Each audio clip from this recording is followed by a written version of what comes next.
बर' थुनलाइया मोनसे बर' हारिनि थांनाय आरो थैनायखौ नोजोर बोनानै मोनसे खामानि मावग्रा मोनसे बिफा महरै हाबा मावग्रा मोनसे आफाद। दिनै बर' थुनलाइ आफादा गोबां फरायनायनिफ्राय लानानै सोलोंथाइनिफ्राय लानानै गोबां बिथिङाव समाजारि जेंनाफोरनि सायाव बिथांमोना खामानि मावबाय थानायखौ जों नुनो मोनदों। बे समाव सनितपुर जिल्लानि सिङाव थानाय राङाफारा गुदि बर' थुनलाइ आफादा नैबे 3 नं मिलनपुर गुदि फरायसालियाव बिथांमोना मोनसे प्रग्राम लादों। जि प्रग्रामा फैगौ बिथांमोननि मोनसे फोरबो, जिहेतु बिथांमोननि आफादा फैयै फैनानै जिहेतु 50 बोसोराव आगान सुरफैबाय। बे 50 बोसोर आगान सुरनायनि गेजेरजों बिथांमोना फैगौ समाव बिथांमोना सनाथि मायथाइ फोरबोखौ फालिनो साखाफारा जादों।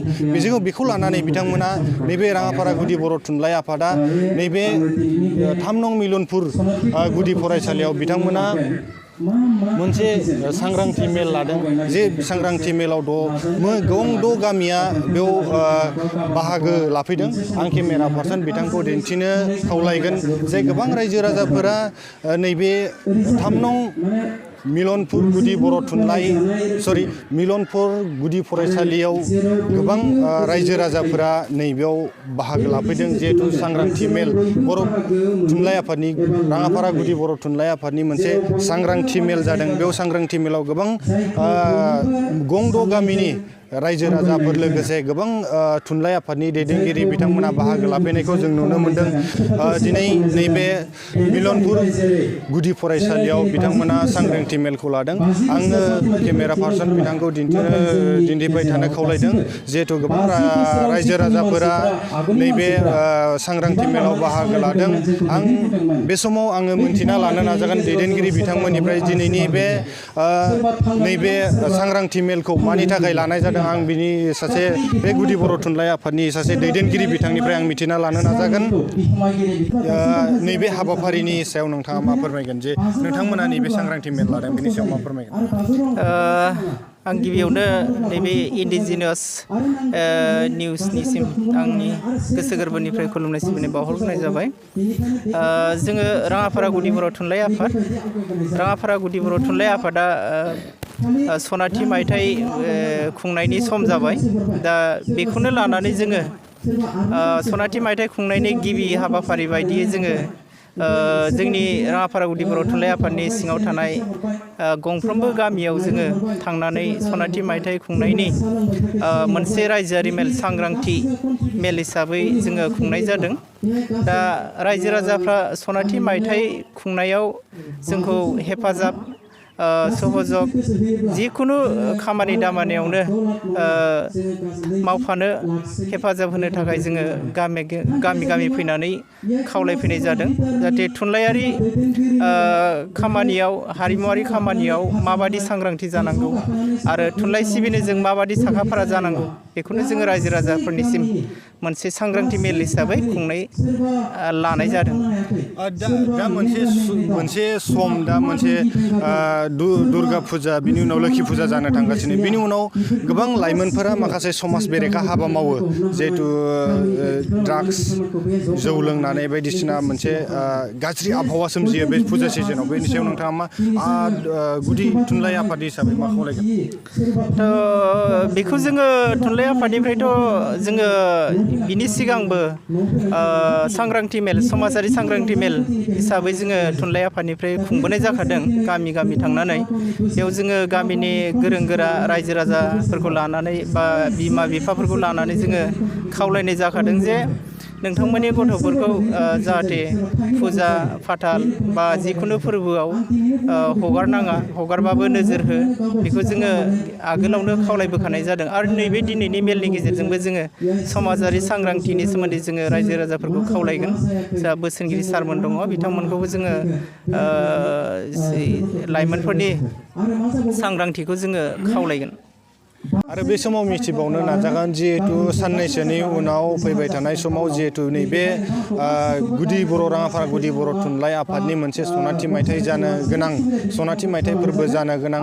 बे सनाथि मायथाइ खुंफुं आफादनि सासे आफादगिरि आं बिथांनियाव मिथिना लानो नाजागोन दि फैबाय थानाय गल्डेन जुबलि सनाथि मायथाइ फोरबो फालिनायाव माबायदि बिथांमोना हाबाफारि लानायनि गेजेरजों दिनै जिहेतु एवारनेस मोनसे लानाय जादों बिनि सायाव माबायदि हाबाफारि थांखि आरो बिथांखि लादों बिनि सायाव मिथिना लानो नाजागोन। बेनो गिबि एवारनेस प्रग्राम बेहाय गंद' गामिनि रायजो राजाफोरखौ लिंहरनानै फैगौ गल्डेन जुबलि एबा सनाथि मायथाइ फोरबो खुंनायनि थांखिफोरखौ एबा हाबाफारिफोरखौ फोरमायनो थाखाय जों आवगायबोदों।